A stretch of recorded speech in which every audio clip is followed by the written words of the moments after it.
Buen día a todos y a todas y a todes. Yo soy Aquiles Zambrano y estoy como siempre en esta mesa mirando el horizonte de eventos y acontecimientos que suceden en el mundo, en nuestro alrededor, que por cierto la comunidad sufrió la semana pasada o antepasada un incendio. Se incendió aquí un departamento, una locura. Afortunadamente, gracias a la organización vecinal, se logró contener rápidamente el incendio. Llegaron los bomberos rapidísimo, vaciaron el edificio. Bueno, solo hubo pérdidas materiales, quedó nada más, se incendió la cocina. Pero bueno, esas cosas pasan en la ciudad de Buenos Aires, también conocida como la ciudad de la furia. Ya no me acuerdo en qué quedamos en el podcast anterior, hacia dónde iban los razonamientos, no me acuerdo porque tengo demasiadas líneas de pensamiento abiertas y estoy tratando de acordarme cuál fue lo último que hablamos. Estábamos hablando de la preocupación sobre las tasas de natalidad. Estábamos viendo los argumentos de Malthus, el inglés, que decía que los recursos, puesto que se producen limitadamente, tienden a hacer que el crecimiento de la población baje. Y ahora me estoy acordando, había recomendado después de eso por mis redes sociales, quiero mandarle un saludo a Jean-Pierre, que es el único seguidor en el Twitter que retuitea cosas y le da like. Hola Jean-Pierre, lástima que seas chavista, pero bueno, nada, nadie es perfecto. Bueno, estábamos hablando de Michel Houellebecq, ¿no? De la novela Las partículas elementales. Toda la obra de Michel Houellebecq es muy interesante, es bastante interesante, es un poco truculenta, muy tipo francés maldito del siglo XX. Cuando digo maldito, quiero decir una tradición literaria que probablemente tiene su origen en, ¿cómo se llama este señor? Charles Baudelaire, era un poeta y tal, y este señor Rimbaud, ¿cómo era que decía? Senté a la belleza en mis piernas, la encontré amarga, algo así. Oye, chaval, ¿cómo vas a encontrar amarga la belleza, Rimbaud? Bueno, lo cierto es que, por ejemplo, ese Rimbaud escribió, creo que, no me acuerdo cómo se llama, Una temporada en el infierno, es una cosa. Es que los franceses son así. Y terminó una vida rarísima. El tipo, creo que escribió ese libro a los 17 años, una cosa así. Y terminó siendo traficante de esclavos en África. Una locura. Bueno, estos franceses han tenido esa tradición de ser como medio truculentos, ¿no? Michel Houellebecq es un poco así. Pero Michel Houellebecq es un ganadero, está vivo. De hecho, publicó hace poco un libro. Yo lo dejé de leer, sinceramente. Pero los tres que leí me gustaron bastante. Las partículas elementales, ampliación del campo de batalla y, no me acuerdo, plataforma. Esos fueron los tres que leí. Después lo dejé de leer. Y él vino a Buenos Aires hace como 3, 4 años y una conferencia. Me acuerdo que en la conferencia le apagaron la luz porque el tipo es muy incómodo, ¿no? Pero él era ganadero no,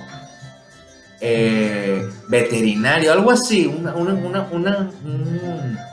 Él estudió una carrera vinculada con la veterinaria o con la ganadería, algo así. Y después se puso a escribir libros, bueno, que le fue muy bien, ¿no? Es millonario, debe ser millonario.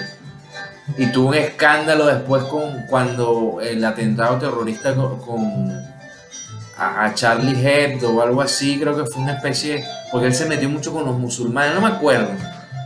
Bueno, lo cierto es que el tipo tiene unos planteamientos, y en esa película las partículas elementales, por supuesto es una ficción, pero tiene unos planteamientos. El planteamiento es este, que ya nosotros lo vimos. Ya lo vimos, ¿verdad? En el siglo XX se masifican los anticonceptivos. La píldora, se aparece la píldora anticonceptiva, se masifican los condones. Bueno, es algo que permitió, como ya lo habíamos dicho, y lo señalaba el artículo de la BBC que compartió Elon Musk, es algo que permitió que el género femenino, las damas, tuvieran, digamos, cierto control sobre la natalidad, pues. Puesto que ya la relación erótica no estaba sujeta al riesgo de la reproducción. Entonces, esta masificación de los anticonceptivos vuelca entonces, digamos, el erotismo hacia... Siempre ha sido así, ¿no? Pero este hecho sociológico, científico de la masificación de los anticonceptivos tiende a crear una especie de discurso hedonista, ¿no? Porque al separar el hecho erótico del riesgo reproductivo, lo llamamos riesgo, o de la posibilidad reproductiva, hace que entonces se vuelque hacia lo agradable, hacia el placer, digamos. La prostitución siempre ha existido, eso siempre ha sido así. Y el sexo siempre ha sido una cuestión placentera. Pero lo que quiero decir con esto es que a nivel sociológico esta división o esta minimización del riesgo reproductivo hace que surjan una serie de discursos.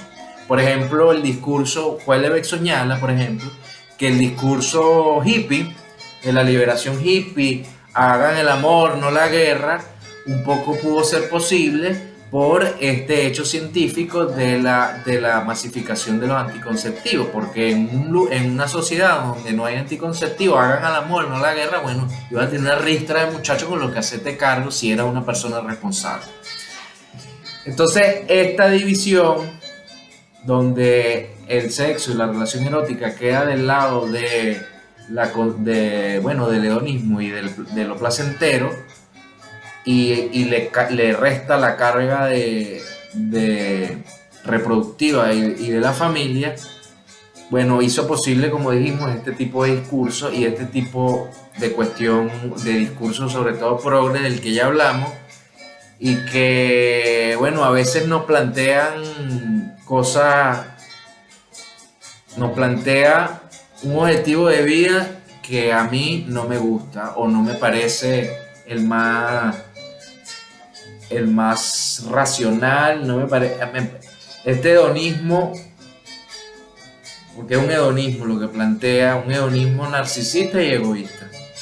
Un poco esa es la obra de Houellebecq, un hedonismo narcisista, un hedonismo egoísta y una forma decadente de ser.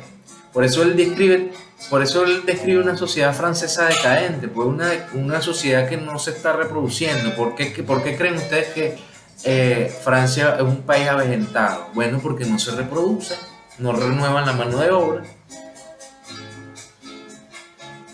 Entonces, ¿a dónde conduce este discurso? Bueno, Houellebecq lo lleva a un lugar bien creepy. Entonces, supongamos que en las partículas elementales, supongamos que ya la gente no se quiere reproducir, pues. Entonces, y el Estado empieza a ver que las bajas tasas, por ejemplo, vamos a poner un ejemplo hipotético un poco inspirado en las partículas elementales. El Estado empieza a ver que no se está renovando la población, que Bueno, que las tasas de natalidad están cayendo, las mujeres se incorporan cada vez más al digamos, al fragor del mundo laboral, empiezan a tener mayor participación, como ya está sucediendo, eso está sucediendo, las mujeres tienen participación en todos lados y eso está muy bien. Ahora, lo que hay que resolver entonces es las tasas de natalidad. Entonces, ¿cuál es la salida welbectiana en este caso? Es una salida monstruosa, para ponerlo básicamente así, o no monstruosa, sino bien rara. Una salida muy francesa, muy rara y medio distópica, que es un poco el género de esta novela, Las partículas elementales, es una especie de distopía. Bueno, entonces el Estado empieza a ver que no se reproduce la población. ¿Qué hace? Bueno, la reproduce el propio Estado científicamente, artificialmente. Ingeniería genética. Es monstruoso eso. Es algo que no sabemos hacia dónde puede ir, ¿entiendes? Porque, no, bueno, entonces el Estado decide producir vida. Entonces clonan clonan y fabrican bebés, digamos, desnaturalizados, sin padre, sin madre, en laboratorio, bebés de laboratorio. Eso es una cosa, o sea, la ingeniería genética ya han clonado ovejas. O sea, la ingeniería genética y las herramientas están ahí. Ahora, los riesgos éticos y no los riesgos, sino las suposiciones éticas de una cuestión como esa, bueno, son cosas que se plantean, bueno, en esta novela Las partículas elementales está planteado eso. Creo que en Huxley también, en El mundo feliz de Huxley, en esta novela distópica. Entonces, imagínate tú que el Estado o una empresa se haga cargo de la reproducción. Entonces al pueblo, ¿qué le queda? Ni siquiera le queda por lo menos el poder de reproducirse. ¿Qué le queda al pueblo? Entonces, bueno, las disminuciones de la familia las podemos solventar con ingeniería genética. Es una locura. Es una locura, la verdad. Pero bueno, las herramientas están ahí. El genoma se secuenció ¿en qué año? 98, 2000, por ahí. Me acuerdo. Y esas son, bueno, ese sería como la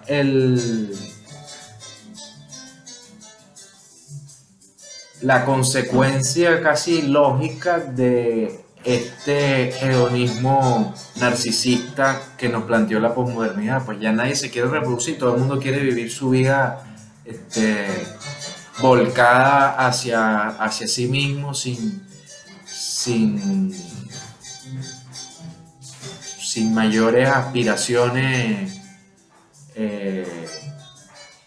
políticas o de familia, bueno, yo quiero que mi hija sea científica o que mi hija sea economista no, o entonces volcarse a la crianza, tratar de producir dinero para mejorar las condiciones familiares. No, bueno, lo que nos propone la posmodernidad entonces es, no, usted lo que tiene que hacer es buscar el placer y alejarse del dolor lo máximo que pueda. Son cosas, son discursos que están ahí en la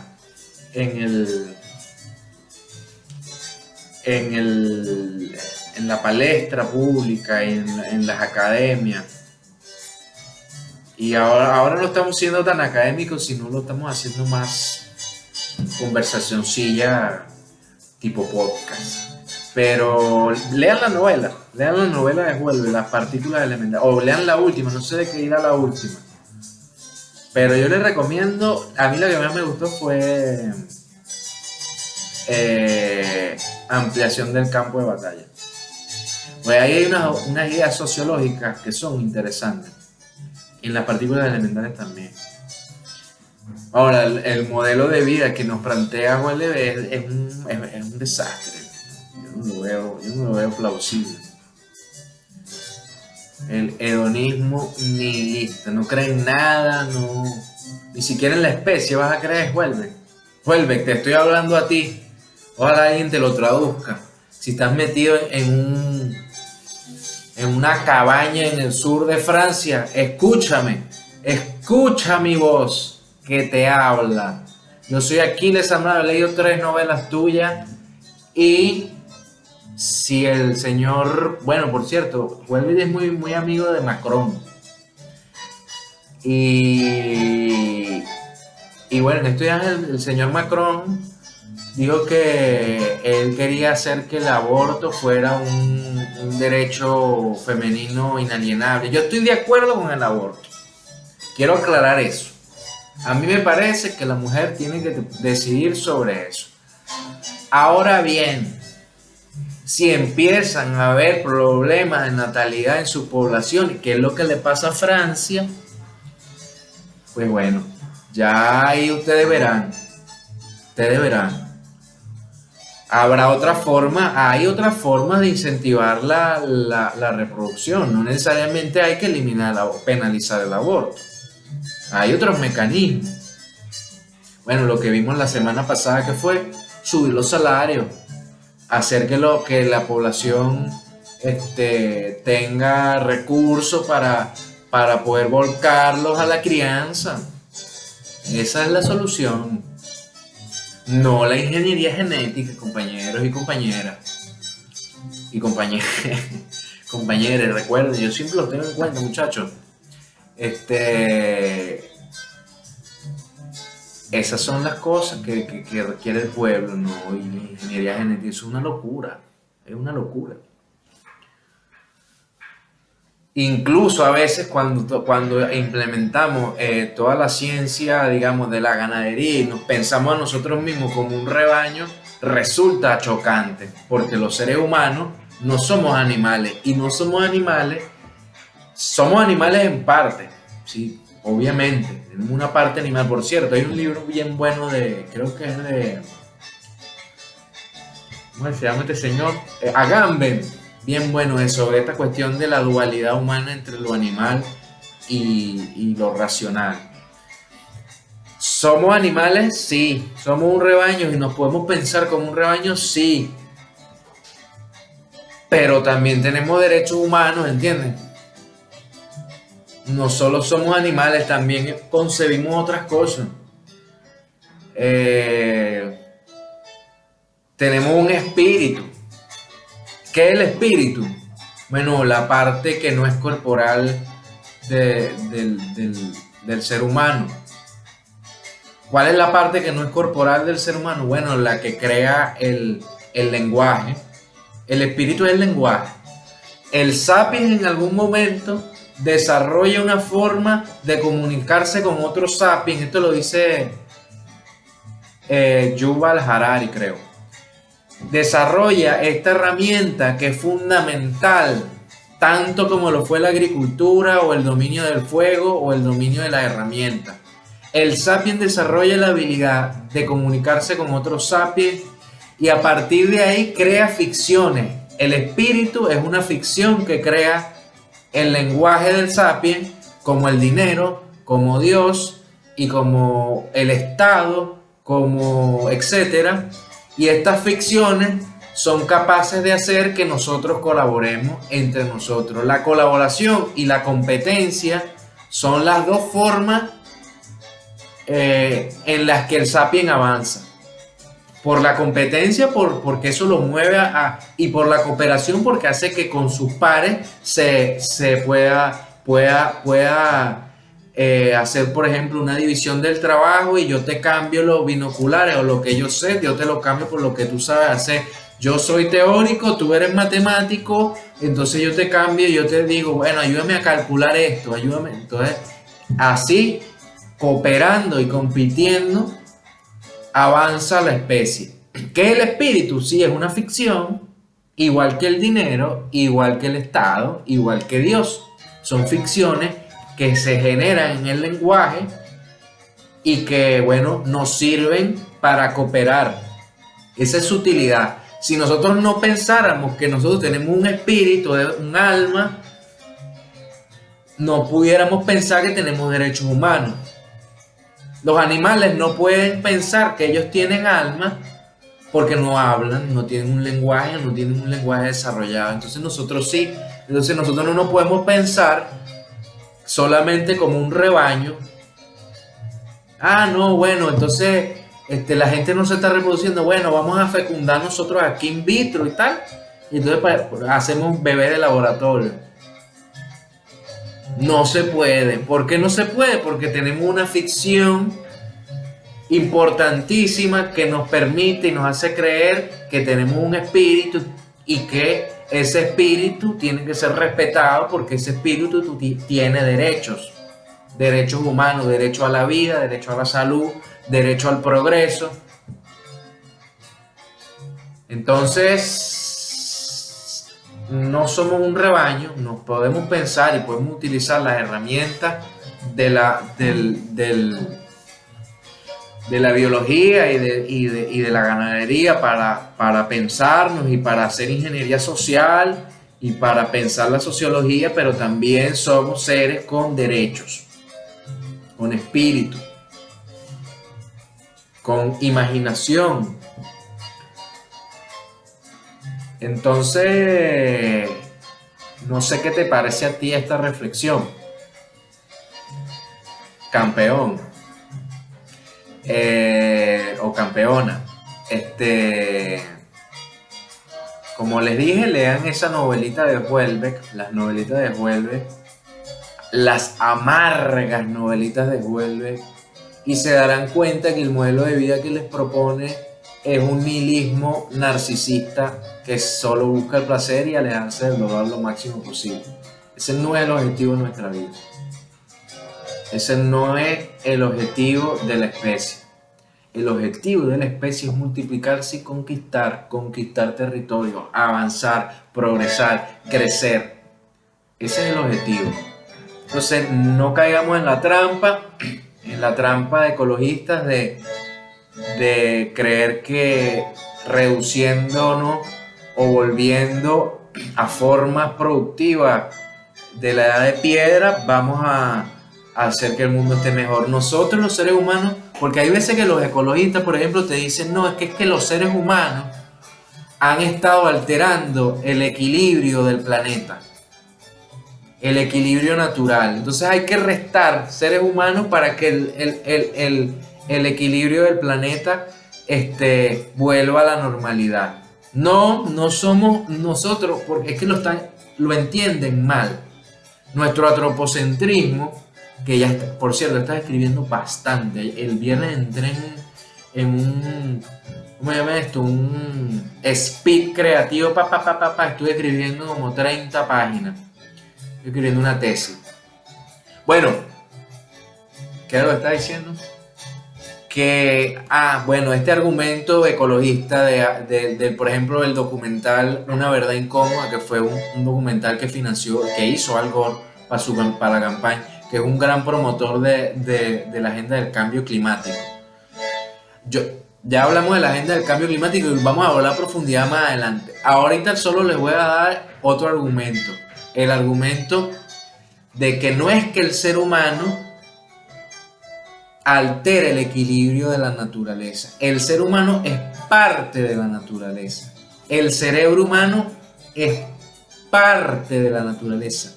Es más, el cerebro humano y lo que nosotros como especie hemos desarrollado, la ciencia, la economía, el conocimiento, el lenguaje, eso todo es parte de la Tierra. Entonces nosotros, los seres humanos, somos la conciencia de la Tierra.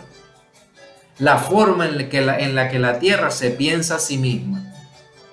Y cuando nosotros, los seres humanos, creamos máquinas que se desplazan por el espacio consumiendo petróleo, máquinas como aviones, como automóviles, como barcos, cuando hacemos eso, esas máquinas son también parte de la naturaleza.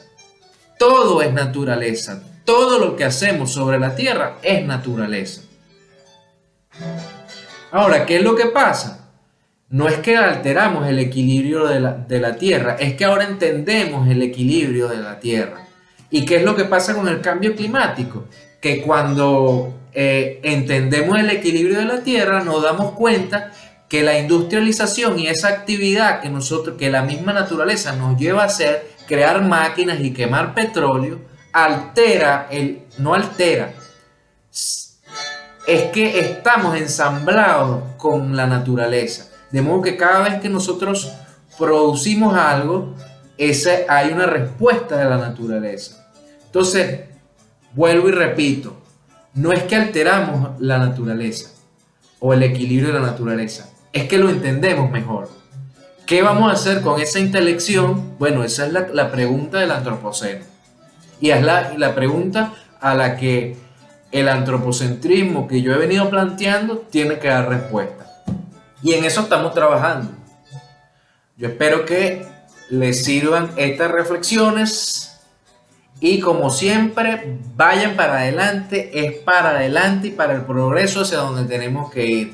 La democracia, además, aquí vamos a ponernos políticos, es un valor que nosotros los occidentales respetamos y tenemos que seguir profundizando. Gobiernan la mayoría.